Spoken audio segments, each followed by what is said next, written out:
வணக்கம். நாம் எல்லோருமே கேள்விப்பட்டிருப்போம். விதி வலியது, விதியை மதியால் வெல்லலாம் இப்படின்னெல்லாம். உண்மையில் விதின்னு ஒன்று இருக்கா? அதை மதியால் வெல்ல முடியுமா? நீங்கள் என்னோடய காணொளிகள் எல்லாம் கவனிச்சிருந்தீங்கன்னா, நான் பல இடங்களில் உளவியல் ஜோதிடம் பற்றி பேசியிருப்பதை கேட்டிருக்கலாம். அதை பற்றி சில காணொளிகளும் இருக்குது, நிறைய எழுதியும் இருக்கேன். பொதுவாக ஜோதிடம்ங்கிறதே பார்த்தீங்கன்னா ஒரு கட்டுக்கதை, பொய்ங்கிற எண்ணம் தான் நம்மில் பலருக்கும் இருக்குது. அதோட இன்னொரு பக்கம் பார்த்திங்கன்னா அப்படியே ஜோதிடத்தை கண்ணை மூடி நம்புறவங்களும் இருக்காங்க. ஜாதகம் சொல்லிச்சேங்கிறதுக்காக என்ன கலர் சட்டை போடணுங்கிறதுலேருந்து காலையில் என்ன சாப்பிடணுங்கலாம் முடிவு செய்கிற மனிதர்கள் இருக்காங்க. இப்போ இருவருமே இரண்டு துருவங்கள்னு சொல்லலாம். ஒருத்தங்க அப்படியே ஜோதிடத்தை கண்ணை மூடிட்டு நம்புகிறாங்க, இன்னொருத்தர் சுத்தமாக மறுக்கிறாங்க. மேலும் அந்த 2 பேருமே தவறு தான். இப்போ ஜோதிடத்தை நம்புபவர்கள் விதியை நம்புகிறாங்கன்னு சொல்லலாம். ஜோதிடத்தை நம்பாதவங்க மதியை நம்புபவர்கள்னு சொல்லலாம் இல்லையா? இப்போ மதியை மட்டுமே நம்பி நம்மளால் வாழ முடியாது. அதே போல் விதியை மட்டுமே நம்பியும் நம்மளால் வாழ முடியாது. நம்மளுக்கு இரண்டுமே வேண்டும். அதை பற்றி கொஞ்சம் விரிவாகவே பார்க்கலாம். விதினா என்ன? நாம் விதிக்கு நம்மளை ஒப்பு கொடுத்துட்டோம்னா நம்ம வாழ்க்கை என்ன ஆகும்? விதிக்கு ஒப்பு கொடுத்தா நாம் ஒரு முட்டாளா இல்லை புத்திசாலியா? அப்போ விதினா முதல்ல என்னது யோசிச்சு பாருங்க. இப்போ விதினா ஒரு நியதின்னு சொல்லலாம் இல்லையா? அதாவது வாழ்க்கை இப்படி தான் வாழணும் அப்படிங்கிற ஒரு நியதி பொதுவாகவே இருக்குது. பசிச்சா சாப்பிடணும், தூக்கம் வந்துச்சுட்டா தூங்கணும், தாகம் வந்தால் தண்ணி குடிக்கணும். எல்லாருமே ஏற்றுக்கொண்டு தான் ஆகணும். அந்த நீதி இன்னும் கட்டுக்கோப்பாக கச்சிதமாக ஒரு தனி மனிதனுக்கு அமைஞ்சிருந்ததுன்னா, ஒருத்தர் எவ்வளோ தண்ணி குடிக்கணும், எப்போ சாப்பிடணும், என்ன சாப்பிடணும் அப்படின்னு முடிவு பண்ணுறதை விதின்னு சொல்லலாம். அப்போ நியதினா ஒரு பொதுவான ஒரு விதிமுறைகள், அது எல்லோருக்குமே பொருந்தும். விதிங்கும்போது ஒரு தனிப்பட்ட மனிதருக்கானதுன்னு சொல்லலாம். அதே போல் மதிங்கிறது அறிவு. அறிவுங்கிறதும் பார்த்திங்கன்னா உலகம் ஃபுல்லாக அறிவு இருக்குது.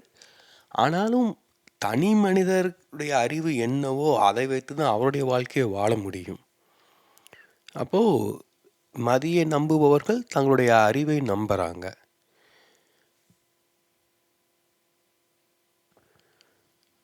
கொஞ்சம் யோசிச்சு பாருங்க. அறிவுங்கிறது நாம் எப்போ பெறுறோம்? சரியாக சொல்ல முடியுமா?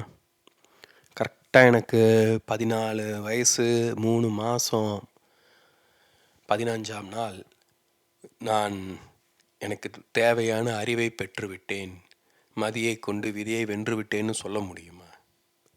அறிவுங்கிறது நம்ம பெற்றுக்கொண்டே இருக்கணும். ஆனால் உலகம் மாறிக்கிட்டே இருக்குது. உலகம் மாற மாற அதற்கேற்ப அறிவும் மாறிக்கிட்டே இருக்கும். அதே சமயம் இன்னொரு கோணத்தில் அறிவுங்கிறது நாம் அதை அறிந்து கொள்ளும் போதே அது பழசாயிடும். நம்ம ஏற்கனவே நடந்த ஒன்று, தெரிஞ்ச ஒன்றை தான் அறிந்து கொள்ள முடியும் இல்லையா? அப்போ அது முடிஞ்சு போச்சு. அப்போது அறிவை நாம் பெற்றுக்கொள்வது, எந்த கற்றுக்கொள்ளணும், எப்படி அந்த அறிவை பெற்றுக்கொள்ளணுங்கிறது முடிவு செய்வது எது? யோசிச்சு பாருங்க. இப்போ நம்ம இதை தமிழில் பேசிகிட்ருக்கோம். இப்போ நம்ம எல்லாருக்குமே தமிழ் தெரியும். அதனால தான் தமிழில் பேச நீங்கள் தமிழில் கேட்டுக்கிட்டு இருக்கீங்க. அப்போது அதுவே ஒரு விதி தானே. இப்போ நான் சைனீஸில் பேசினா எப்படி இருக்கும்? இதை நீங்கள் கேட்டிருக்கவே மாட்டீங்க. இப்போ இந்த டாப்பிக்கை பற்றின எண்ணமே உங்கள் மனதில் விழுந்திருக்காது. அப்போது விதி நம்ம தமிழில் பேச தூண்டுது, தமிழில் கேட்க தூண்டுதுன்னு சொல்லலாமா? இப்போ நம்ம இன்னும் கொஞ்சம் நுட்பமாக கவனிக்கணும். நான் விதியையும் சப்போர்ட் பண்ணலை, மதியையும் சப்போர்ட் பண்ணலை. நான் ரெண்டுக்கும் வெவ்வேறு பார்வைகளை முன்வைக்கிறேன். இப்போ நம்ம மதின்னு சொல்கிறது அறிவுனாலும் அது ஒரு ஆணவத்தின் அடிப்படையில் தான் நம்ம சொல்கிறோம். நான் விதியை விட பெரியவன்கிற ஒரு திமிரில் தான் நம்ம பேசுகிறோம். ஏன்னா விதினா நம்மளுக்கு என்னன்னு புரியலை. அதை புரிவதற்கு ஒரு அறிவு வேணும். அந்த அறிவே நம்மகிட்ட கிடையாது. சும்மா நம்ம விதியை மதியால் வெல்லணும்னு வேறு எதுகை மோனையாக இருக்கேன்னு பேசிக்கிட்டு இருக்கோம். விதினா என்னன்னு தெரிஞ்சிச்சுன்னா தான் நம்ம அத வெல்ல முடியுமா இல்லைன்னு நம்மளுக்கு தெரியும். அப்ப விதி என்னான்னு தெரியணும் அப்படின்னா, அதுக்கு ஒரு விதி இருக்கணும். எவ்வளோ பேர் அத பத்திலாம் யோசிக்கிறோம்? யோசிச்சு பாருங்க. விதியை நம்புபவர்களுக்கு கூட விதினா என்னன்னு தெரியாது. விதி விதின்ட்டு போயிட்டே இருப்பாங்க. சரிப்பா உட்காந்து சொல்லு என்னப்பா விதி அப்படின்னா, அவங்களுக்கு சொல்ல தெரியாது. அதான் பிரச்சனை. என்னன்னே தெரியாம எல்லாருமே வாழ்ந்துகிட்டு இருக்கோம். விதியை நம்புபவர்களும் சரி, விதியை நம்பாதவர்களும் சரி. நம்மள அத அடிப்படையே புரிந்து கொள்வது கிடையாது. இது கொஞ்சம் இன்னும் நுட்பமாக பார்த்துக்கிட்டே போகணும் நம்ம. இப்போ ஜோதிடம்ங்கிறது ஒரு கட்டுக்கதை கிடையாது. இப்போ ஒரு கதைனா ஒரு மனிதர் தன்னுடைய கற்பனையில் அதை உருவாக்குறாரு. என்னென்ன கதை மாந்தர்கள், என்ன கதைக்களம், என்ன நடக்குது, அவங்க என்ன பேசுகிறாங்க, இதெல்லாம் அவர் முடிவு செய்கிறாரு இல்லையா? அதைப்போல் ஒரு தனி மனிதர் உட்காந்து ஜோதிடத்தை முடிவு பண்ணலை. ஜோதிடம் என்பது கிரகங்களின் அடிப்படையால் ஆனது. 12 ராசிகள், 12 வீடுகள். இது கீழே ஜோதிடத்திலும் சரி, மேலே ஜோதிடத்திலும் சரி ஏற்றுக்கொள்ளப்பட்டது. அப்புறம் ஒரு கிரகம் எங்கே இருக்குது, அது சூரியனை எவ்வளோ தூரம் சுற்றி வருது, இதை எல்லாருமே ஒரு தனி மனிதர் முடிவு செய்வதில்லை. அது எல்லாமே இயற்கையில் ஏற்கனவே இருக்குது. அந்த இயற்கையை அவதானித்து அதில் இருந்து கிரகித்து கொண்ட விஷயங்களை வைத்து ஜோதிடம் உருவாக்கப்பட்டது இல்லையா? அதாவது அடிப்படையாக அந்த கிரகங்கள் இருக்கணும். கிரகங்கள் இல்லைன்னா ஜோதிடம் கிடையாது. அப்போ அந்த 12 வீடுகள்ங்கிறது இப்போ அதுவும் நம்ம வானத்தில் பார்க்கலாம். நம்ம நட்சத்திர கூட்டங்களில் நம்ம சொல்லுவாங்க இல்லையா? அது நீங்கள் படித்து பார்த்தா தெரியும். அந்த ஜோடியாக் சர்க்கிள் ஒன்று இருக்குது. அதெல்லாமே எல்லாமே அறிவுபூர்வமானதான். இது எல்லாமே கொஞ்சம் அறிவியலும் இருக்குது, கணக்கு முழுக்க முழுக்க. அப்புறம் என்ன பண்ணோன்னா, இப்போ மொழியே எடுத்துக்கோங்க. மொழியில் வார்த்தைகள் இருக்குது இல்லையா? இப்போ ஒரு உதாரணத்துக்கு தமிழில் ஒரு 1000 வார்த்தைகள் இருக்குதுன்னு வச்சுக்கோங்க. தமிழ் மக்கள் எல்லோருக்குமே 1000 வார்த்தைகள் தான் தெரியும்னா, அந்த 1000 வார்த்தையும் நம்ம ஒரே மாதிரியாக பயன்படுத்துவோமா? இல்லை இல்லையா? ஒவ்வொரு மனிதனும் ஒவ்வொரு விதத்தில் பயன்படுத்துவாங்க. அதை போல தான் அந்த கிரகங்கள், வீடுகள் எல்லாமே ஒன்றாக இருந்தாலும் அது ஒவ்வொரு மனிதருக்கும் வெவ்வேறு விதமான புரிதலை தரக்கூடும். அதுதான் ஜோதிடத்தை ஒரு கலையாக மாற்றுது. ஏன்னா அறிவியலில் திட்டவட்டமாக வரையறை செய்வது, அதை வைத்து நாம் நம்முடைய புரிதலை கொண்டு தான் புரிஞ்சிக்க முடியும். அப்படியே ஜோதிடத்தில் போட்டிருக்கிறது நடக்கும்னு சொல்ல முடியாது. நாம் என்ன புரிஞ்சுக்கிறோம், இப்போ அதன் அடிப்படையில் தான் அந்த ஜோதிடம் நம்மளுக்கு பயனளிக்கும், இல்லை பயனளிக்காமல் போகும். இப்போ அதை புரிந்து கொள்வதை நாம் மதின்னு சொல்லலாமா? ஜோதிடம் எப்படி செயல்படுது அப்படின்னுறது. இப்போ திருப்பியும் விதியை நம்புபவர்கள் என்ன பண்ணுறாங்க யோசிச்சு பாருங்க. அவங்களுக்கு எதுவுமே தெரியாது. அப்படியே விதியை நம்புகிறாங்கன்னா அவங்க எதையும் அறிந்து கொள்வதில்லை. சுயமாக ஜோதிடம் கற்று புரிந்துக்கிட்டு விதியை நம்புறது கிடையாது. வேற எவனோ சொல்கிறத நம்பிட்டு இருக்காங்க கண்ணை மூடிட்டு. அது ஒரு அடிப்படையான ஒரு முட்டாள்தனம் தான் நான் சொல்லுவேன் இல்லையா? ஏன்னா அவங்களுக்கு என்ன சொல்கிறாங்கன்னு இப்படி எப்படி தெரியும் உங்களுக்கு? இப்போ ஜோதிடத்தை நீங்கள் நம்பிக்கை இருந்ததுன்னா, இல்லை அவங்க நண்பர்கள்ட்ட கேளுங்க. முதல்ல எவ்வளோ கிரகங்கள் இருக்குதுன்னு கேளுங்க. ஏன் 12 வீடுகள் இருக்குது, ஏன் 12 ராசிகள் இருக்குது, முதல்ல அதெல்லாம் தெரியுமா? அப்போ இந்த அடிப்படைகளே தெரியாமல் உன்னை கண்ணை மூடிட்டு நம்பினா அது முட்டாள்தனம் தான் அது. அப்போ அவங்க விதி வலியது. அவங்க முட்டாளாக இருக்கிறதா அவங்களுடைய விதி. இதை புரிந்து கொள்ள தொடங்கணும் அப்படின்னா நம்மளுக்கு அறிவு உருவாகும். அப்போ அந்த புரிந்து கொள்ளும் திறன் இருக்குல்ல, அதுதான் முக்கியம். அந்த புரிந்து கொள்ளும் திறன் இருந்தது அப்படின்னா நம்மளால் வாழ்க்கையை வாழ்ந்து விட முடியும். ஏன்னா அந்த சோதிடம்ங்கிறது ஒரு ஒரு சிக்கலான விஷயம். அவ்வளோ ரொம்ப சிக்கலானதுன்னு சொல்ல முடியாது. அதான் அறிவியலும் ஒரு கலையும் கலந்தது. நம்ம நரம்பியலையோ இல்லை வேறு நவீன அறிவியல் துறைகளோயோ அறிந்து கொள்வதை காட்டிலும் ஜோதிடத்தை கற்றுக்கொள்வது எளிது. அதை கற்றுக்கொள்ளும் திறன் இருக்கிறவனுக்கு புத்தி இருக்குன்னு பொருள். புத்தி இருந்தது அப்படின்னா அவன் ஓரளவு சிந்திக்கும் திறன் கொண்டவனாக இருப்பான். சிந்திக்கும் திறன் கொண்டவனுக்கு அறிவு இருக்கும், மதி இருக்கும். அப்போது அவனால் விதியை எதிர்கொள்ள முடியும். இப்போ நம்மக்கிட்ட அறிவு இருக்கா இல்லையான்னு நம்ம ஃபஸ்ட்டு தெரிஞ்சுக்கணும். கண்ணை மூடிட்டே நம்பினா நம்மளுக்கு அறிவு இல்லைன்னு தான் பொருள். அப்போது இது ஒரு நுட்பமான விஷயம் புரிஞ்சுக்கணும். ஏன்னா நம்ம ஒரு குறிப்பிட்ட பண்பாட்டு சூழலை தான் பிறந்தாக வேண்டியது இருக்குது. மனிதர்கள் அப்படின்னா பூமியில் ஏதோ ஒரு இடத்துல பிறந்திருக்கணும். அந்த இடத்துல ஏதாவது ஒரு பண்பாடு இருக்கணும். அது இந்தியாவா இருக்கலாம், ஆஸ்திரேலியாவா இருக்கலாம்.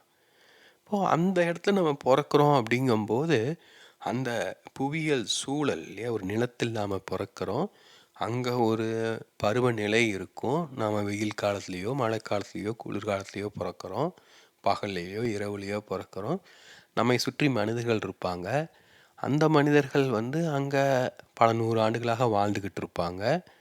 அவங்க பல 100 ஆண்டுகளாக வாழ்ந்ததன் அடிப்படையில் அவங்களுக்கு சில பழக்கவழக்கங்கள், குணங்கள் போன்றவை இருக்கும். என்ன சாப்பிடலாம்? எப்படி உடை உடுத்தணும்? என்ன மொழி பேசணும்? இப்படின்னெல்லாம் இருக்கும். இப்போ நாம பிறக்கும்போதே வந்து பார்த்தீங்கன்னா, அந்த மாரியான ஒரு சூழல்ல பொறக்கிறோம். நம்ம எப்படி வளரணுங்கிறது அந்த சூழல் முடிவு பண்ணிருது. அப்போ நம்ம ஒரு விதத்துல விதி அந்த இடத்துல செயல்படுதுன்னு சொல்லலாம் இல்லையா? நம்ம பொறந்துட்டோம். பொறந்தாலே நம்மளுக்கு இந்த மொழி தான் நீ பேசியே ஆகணும். நீ ஒரு ஆணாக தான் வளர்ந்தாகணும். இல்ல இந்த சாதியின் அடிப்படையில தான் உன்னுடைய அடையாளத்தை உருவாக்கிக் கொள்ளணுங்கிறத நம்மளை அறியாம நம்மளுக்கு அது தரப்பட்டுருது. அப்போ அது ஒரு விதத்துல ஒரு விதி தான் அது. அப்ப நம்ம அத அடிப்படையா தான் வச்சு வளரத் தொடங்குறோம். இப்போ உண்மையிலேயே நம்ம வந்து விதியை வெல்ல முடியுமா அப்படின்னு கேட்டோம் அப்படின்னா, முதல்ல நம்மள பத்தி நம்ம யோசிக்கணும். விதிங்கிறது வெளியில சுத்திக்கிட்டு இருக்குல்ல.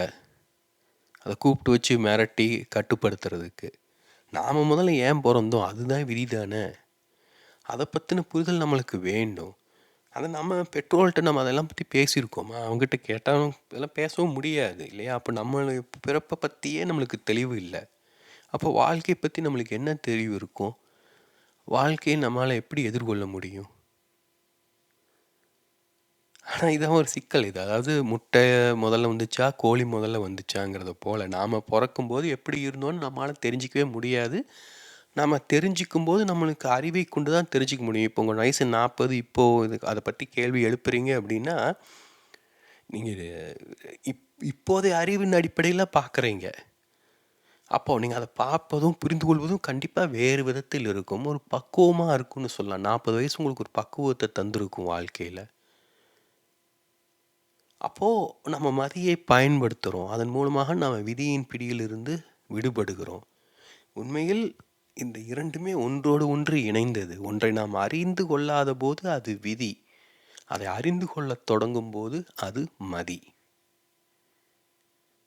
அந் இது 2மே நுட்பமானது. நம்ம அது ஜாதகத்த கூட நம்ம புரிஞ்சுக்கலாம். எதையோ ஒண்ணு அறிந்துக்கணும். அறிந்து கொண்டே இருக்கணும். தெரிஞ்சுக்கிட்டே இருக்கணும். அது நம்முடைய வாழ்வின் அடிப்படையில் நம்மை பற்றியதாக இருக்கணும். நம்ம பத்தி எதையும் அறிந்து கொள்ளாம மற்றத பத்தி அறிஞ்சு கொள்வதனால நம்மள எந்த பயனும் கிடையாது. அதனால தான் பல ஆன்மீக தத்துவ மரபுகளும் ஆன்மீகத்தை தன்னை அறிதல்னு சொல்லுது. ஒரு ஞானி என்பவன் தன்னை அறிந்தவன். தன்னை அறிந்தவனுக்கு மறுபிறப்பு கிடையாதுன்னுலாம் சொல்லப்படுது. ஏன்னா, அதான் நம்ம விதி எதுக்கு பொறந்தோம்? அதானே விதி. அது எதுக்கு பொறந்தோம்னு தெரிஞ்சிருச்சுன்னா, நான் எதுக்காக உயிரோடு இருக்கோம்னு நம்மளுக்கு தெரியும். அப்போ இந்த வாழ்க்கையில நம்ம என்ன செய்யணும்னு நம்மளுக்கு தெரியும். அப்போ ந நம்ம விதிய நம்ம கட்டுக்குள்ள கொண்டு வந்துட்டோம்னு சொல்லலாம் இல்லையா? ஆனா, அதே சமயம் அதுக்காக நம்ம உடனே பறவையா மாரி பறந்துற முடியாது. அப்பவும் வந்து பசிச்சா சாப்பிடணும், தூக்கம் வந்தா தூங்கணும், தாகம் எடுத்தா தண்ணி குடிச்சு ஆகணும். அப்ப இன்னும் விதி செயல்பட்டுக்கிட்டு தான் இருக்கும். இப்போ இந்த 2யுமே நம்ம பிரிக்கவே முடியாது. ஒரு விதிய வந்து ஒரு விதத்துல வந்து ரயில் தண்டவாளத்தோட ஒப்பிடலாம். அது வந்து அப்படியே தான் இருக்கும். ரயில் எங்கே போறதா இருந்தாலும் அந்த தண்டவாளத்துல தான் அது பயணித்தாகணும். அது வேகமா போகுதா, மெதுவா போகுதா, கூட்ஸ் வண்டியா போகுதா, பேசஞ்சர் ட்ரெயினா போகுதா, அது வேற விஷயம். இல்ல ஒரே ட்ரெயின் வெவ்வேறு விதங்கள்ல செல்லுதா, அதெல்லாம் வேற விஷயம். அப்போ அந்த விதி என்பது ஒரு விதமான ஒரு கட்டமைப்பை நம்மளுக்கு தருது. கட்டுப்பாட்ட தருது. இப்போ அந்த விதி என்பது உண்மையில் நம்ம உடல்ல தான் இருக்கு. வேற எங்கேயுமே இல்ல. நம்ம என்னதான் வந்து ஜாதகம் இதெல்லாம் சொன்னாலும், அது என்ன சொல்லுது? நம்ம பிறப்பெடுத்ததன் அடிப்படையில் தான் அது எல்லாமே முடிவு செய்யப்படுது. நம்ம உடல் இருந்தா தான் இந்த பிரச்சனைகள் எல்லாமே பசி, தாகம் இதெல்லாமே இல்லையா? அப்போ நாம உண்மையில் மதியை கொண்டு விதியை வெல்லணும் அப்படின்னா, நாம உடலை வெல்லணும். இப்போ அதற்காக நம்ம மரபுகள் சொல்லும் ஐம்புலன்களை ஒடுக்குவது, அதெல்லாம் சரி கிடையாது. ஏன்னா, அதெல்லாம் வேறு விதமான சிக்கல்களுக்குள் கொண்டு போய் விடும். அதையெல்லாம் குறித்து தனியாக பார்க்கலாம். பட் இப்போ உங்களுக்கு ஒரு புரிதல் கிடைச்சிருக்கும். விதினா என்ன, மதினா என்ன, விதியை மதியால் வெல்லலாமா இல்லையாங்கிறது. இதை ஃபஸ்ட்டு புரிஞ்சுக்கோங்க. இதை நம்பாதீங்க கண்மூடித்தனமாக. அதே சமயம் கண்மூடித்தனமாக கேள்வி கேட்டு சந்தேகப்படவும் செய்யாதீங்க. ஏன்னா எல்லாவற்றிலுமே உண்மை இருக்குது. உண்மை துளி கூட இல்லாத எதுவும் உலகத்தில் இருக்காது. அதே மாதிரி எல்லாவற்றிலையுமே பொய் இருக்குது. பொய் துளி கூட இல்லாத எதுவுமே உலகத்தில் இருக்காது. நாம் தான் அதை செக்ரிகேட் பண்ணணும். ஒவ்வொன்றையும் கவனித்து அது எது உண்மை எது பொய் அப்படின்னு கவனிக்கணும். அது நம்முடைய அறிவு, அனுபவம், பக்குவம் இதற்கேற்ப மாறிக்கிட்டே இருக்கும். ஒரே பொருள் வெவ்வேறு வயதுகளில் வெவ்வேறு விதமாக நம்மளுக்கு தோற்றம் தரலாம். வெவ்வேறு விதமாக நாம் அதை புரிந்து கொள்ளலாம். நிறைய நுட்பமான விஷயங்கள் இருக்குது. இதெல்லாம் எவ்வளவுக்கு எவ்வளோ புரிந்து கொள்கிறோமோ அவ்வளவுக்கு அவ்வளவு நாம் விதியின் கட்டுப்பாட்டிலிருந்து நம்ம விடுவித்து கொள்ள முடியும். அதற்கு தேவை மதி. அதற்கு தேவை என்னன்னா ஒரு ஆர்வம், ஈடுபாடு, ஒரு முனைப்பு.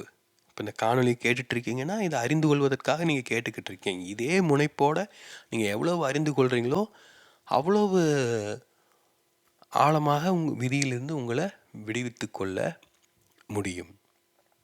இப்போது அந்த விதிங் என்பது உடலில் இருக்குன்னு சொல்லியிருந்தேன். அப்போ அந்த உடலின் அடிப்படையில் எப்படி அந்த விதியை கையாளலாங்கிறத விரிவாக பார்க்கலாம். அதே சமயம் இது குறித்து வேறு தலைப்புகளில் நிறைய காணொளிகள் இருக்குது. உடலின் புத்திசாலித்தனம், உணர்திறன், இதெல்லாம் நீங்கள் படித்தீங்கனாலே, அதை பார்த்தீங்கனாலே உங்களுக்கு உடலை பற்றிய நல்ல ஆழமான புரிதல்கள் கிடைக்கக்கூடும். இப்போ அதை எல்லாமே நம்மளுக்கு நம்முடைய விதி என்ன அப்படின்னு அறிந்து கொள்வதற்கு உதவும். அதை விரிவாக இன்னொரு காணொளியில் பார்க்கலாம். நன்றி.